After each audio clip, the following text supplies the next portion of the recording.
आपको बड़ी खबर बता दें, कांग्रेस को एक बड़ा झटका लग सकता है। नवजोत सिंह सिद्धू बीजेपी में शामिल हो सकते हैं। कांग्रेस छोड़ करके बीजेपी में सम्मिलित हो सकते हैं नवजोत सिंह सिद्धू। पूर्व क्रिकेटर नवजोत सिंह सिद्धू एक बार फिर से बीजेपी का दामन थाम सकते हैं। ये एक बड़ी इंफॉर्मेशन इस वक्त मिल रही है। यहां एक बार फिर से कांग्रेस को बड़ा झटका लग सकता है। नवजोत सिंह सिद्धू बीजेपी में सम्मिलित हो सकते हैं। ये इस वक्त खबरें निकलकर सामने आ रही है। हमारे पॉलिटिकल एडिटर अदिति नागर इस वक्त मेरे साथ कनेक्ट हो गई हैं। अदिति, बीजेपी से कांग्रेस, फिर कांग्रेस से घर वापसी की तैयारी नवजोत सिंह सिद्धू कर रहे हैं, क्या वजह हो सकती है? देखिए, झटका किसको लगेगा ये तो आने वाला वक्त बताएगा कि कांग्रेस को लगेगा या बीजेपी को, क्योंकि जो कार्यकाल सिद्धू का रहा है, पॉलिटिकल कार्यकाल, उसमें कई बार एक तो फेरबदल हो चुका है, कई बार वो दल बदल चुके हैं, तमाम तरीके की स्थिति हो गई। लेकिन इसका कारण समझ लेते हैं कि क्यों सिद्धू अब वापस घर वापसी करना चाहते हैं। ये एक बड़ा कारण है। आपको याद होगा 2014 में सिद्धू भाजपा से नाराज हुए, कार्यकारिणी में ही वो नाराज हो गए थे और वजह थी अमृतसर की सीट, जिस पर अरुण जेटली को लड़ाया जा रहा था। वो चाहते थे कि वो चुनाव लड़े और उसके बाद वो नाराज हो गए। और आपको अगर आज भी आप गूगल करेंगी या आप अगर कार्यकाल को थोड़ा याद करेंगी तो आपको याद आएगा कि एक समय वो भारतीय जनता पार्टी के लिए कसीदे पढ़ते थे तारीखों के। फिर जब वो नाराज हो गए, उनको अमृतसर की सीट अरुण जेटली को दे दी गई और काफी नाराज हो गए, तो वो पैर छूते सोनिया गांधी के भी नजर आए थे। और जब सोनिया गांधी, कांग्रेस का कार्यकारिणी अधिवेशन होता था, तो उसमें उनका जो एक शायराना अंदाज है या उनका जो कवि वाला अंदाज है, उसमें वो कई बार बीजेपी पर लैश आउट होते भी नजर आए और सोनिया गांधी, गांधी परिवार की तारीफ करते हुए भी नजर आए।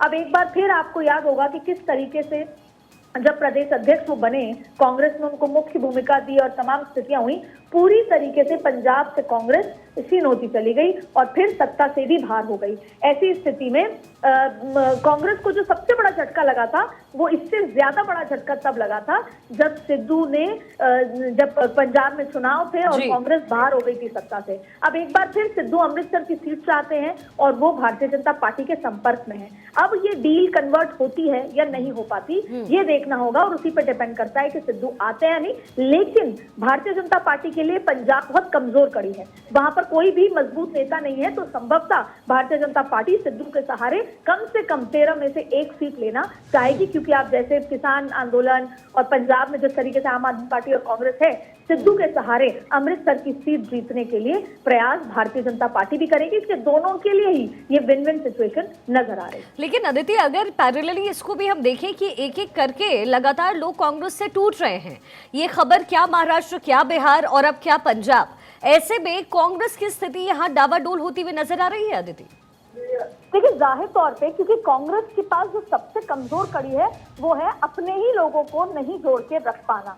एक पहली बात है। कई बार अक्सर ऐसा होता है कि अपने ही लोगों को जो कांग्रेस है, वो जो गांधी परिवार है, वो बातचीत नहीं कर पा रहे, संपर्क। आप भी देखिए, अभी जो करंटली राजनाथ सिंह का भाषण चल रहा है राष्ट्र कार्यकारिणी में, अब कई बार ये सवाल उठता है कि इसकी जरूरत क्या है जब चुनाव जीत रहे हैं, सारे समीकरण है, सारी स्ट्रैटेजी है, लेकिन जरूरत है परिवार के साथ उठ के बैठने की।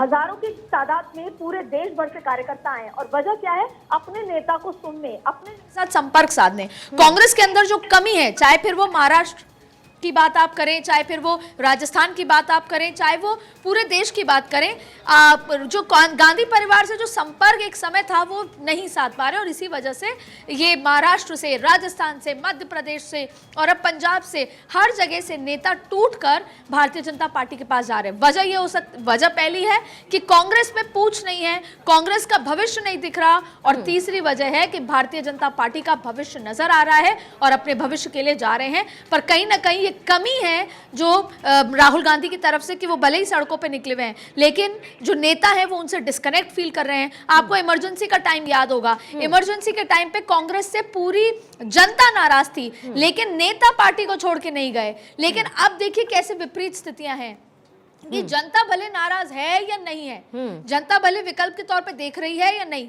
लेकिन उनके खुद के नेता किसी आचरण की वजह से, कार्यशैली के चलते अब पार्टी को छोड़ छोड़ के जा रहे हैं। तो यहाँ पे आता है विकल्प की कमी। जी। हर जगह राजस्थान, मध्य प्रदेश, छत्तीसगढ़ में अगर सारे विकल्प ही चले जाएंगे, नेता ही चले जाएंगे, तो फिर विकल्प एक ही बचेगा, भाजपा को वोट देना। और ये आने वाले समय में जब कांग्रेस में सभी लोग चले जाएंगे, शायद तब समझ आएगा। इसका सबसे बड़ा उदाहरण है कमलनाथ, जो मुख्यमंत्री रह चुके हैं। हाल ही के दिनों में विधानसभा चुनाव कुछ समय पहले कमलनाथ को चेहरा तक घोषित कर दिया था अपने भाषण में। उसके बावजूद अब कमलनाथ, उनका बेटा, भाजपा के साथ रिश्ते जोड़ने में लगे हुए हैं। ये दर्शाता है कि पार्टी की स्थिति क्या चल रही है। और अदिति, 2014 अगर आपको याद हो तो, और 2013 भी, अगर इसको भी जोड़ लें, और आपको याद हो कि जो रिपोर्टिंग के दिन होते थे उस समय हमने मंच पर देखा है कि नवजोत सिंह सिद्धू किस तरीके से कांग्रेस को कटघरे में रखते थे। उसके बाद जो टीका टिप्पणी है वो तो करते ही थे, उसके बाद फिर वो भाजपा को छोड़ करके कांग्रेस में सम्मिलित हो गए। लेकिन एक बार फिर से इस बार के चुनाव से पहले जो उनकी घर वापसी हो रही है, क्या ऐसा लगता है कि पंजाब में बीजेपी विन विन सिचुएशन में नजर आएगी? और चूंकि अब तो आम आदमी पार्टी भी इस पूरे दायरे में आ चुकी है। देखिए, पहला ये डिपेंड करता है कि वहां की जो पब्लिक है वो नवजोत सिंह सिद्धू के ये जो तरीका है, एक बार इस पार्टी एक बार इस पार्टी, सत्ता के लिए, उस पे कितना विश्वास करती है। लेकिन ये बात सही है, आपने पूछा भारतीय जनता पार्टी को कितना सही। देखिए, भारतीय जनता पार्टी आज की तारीख में 13 सीटों में से एक भी सीट पंजाब में उम्मीद नहीं कर रही। अब ऐसी स्थिति में 2014 अमृतसर की सीट मांगी, अरुण जेटली को दे दी, नाराज हुए, कांग्रेस के पास चले गए। वहां पर सोनिया गांधी और पार्टी के लिए कशीदे पड़े कांग्रेस के लिए, और व्यंग किया भाजपा के लिए। उसके बाद फिर वो कांग्रेस से नाराज हुए, फिर कांग्रेस तमाम तरह स्थितियां हो गई, यहाँ तक कि पंजाब में प्रियंका गांधी के करीब भी आए। प्रियंका गांधी ने पूरे समीकरण बदले, प्रियंका गांधी ने मुख्य भूमिका में पंजाब में इनको रखा, और फिर कांग्रेस सरकार हार गई। अब एक बार फिर वो भारतीय जनता पार्टी के साथ आना चाहते हैं, वजह अमृतसर की सीट, सत्ता के करीब रहना चाहते हैं। तो ऐसे में भारतीय जनता पार्टी के लिए अच्छी बात यह है कि जो नवजोत सिंह सिद्धू के समर्थक हैं या उनका जो वोट बैंक है, अगर वो भारतीय जनता पार्टी के सीट से उतरते हैं तो वो वोट मिलेंगे धीरे धीरे। वहां संगठन, क्यों कहीं ना कहीं 13 में से अगर एक भी सीट नवजोत सिंह सिद्धू के माध्यम से भारतीय जनता पार्टी निकाल पाती है तो इससे अच्छी बात नहीं है, क्योंकि भारतीय जनता पार्टी पंजाब में जहां जीरो खाता अपना उम्मीद कर रही है, वहां अगर एक भी खुलता है तो ये भारतीय जनता पार्टी के लिए एक विन विन सिचुएशन होगी। और इसके इतर जब नवजोत सिंह सिद्धू एक अच्छे वक्ता हैं, तो अगर भारतीय जनता पार्टी हमेशा से अच्छे वक्ताओं को आगे बढ़ाती है और पंजाब में अपना ग्राउंड खड़ा करने के लिए कोई एक नेता जो वहां के सेंटिमेंट को समझता है, उसको भी होना जरूरी है। और भारतीय जनता पार्टी एक डिसिप्लिन पार्टी है, कोई आउट ऑफ द लाइन अगर बयानबाजी करते हैं जैसे सिद्धू भी करेंगे तो वो उनको समझा दिया जाए। और समझ बूझ के ही कहीं ना कहीं नवजोत सिंह सिद्धू वापसी करना चाहते हैं।